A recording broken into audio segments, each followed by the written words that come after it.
अस्सलाम वालेकुम जी। मैं अपने तमाम लोगों से मुखातिब हूँ। ये जो वीडियोस आ रही हैं मतलब ये संदल हटक और आयशा नाज जो कि मेरी अपनी दोस्तें थी, उन्होंने वायरल की हैं।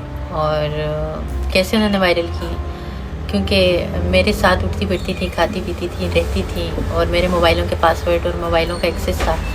1 साल पहले मैंने आयशा के अगेंस्ट एक कंप्लेंट भी लॉन्च की थी FIA ने, लेकिन FIA ने उस वक्त कार्रवाई नहीं की थी। उन्होंने कहा था कि जब कोई भी, क्योंकि ये ऑलरेडी मेरी नज़र में मशकूक थी और ये वीडियो वायरल करने से पहले आयशा मेरी कुछ दोस्तों को बता भी चुकी थी कि मैं हरीम की वीडियो वायरल कर दूँगी, ये कर दूँगी, वो कर दूँगी।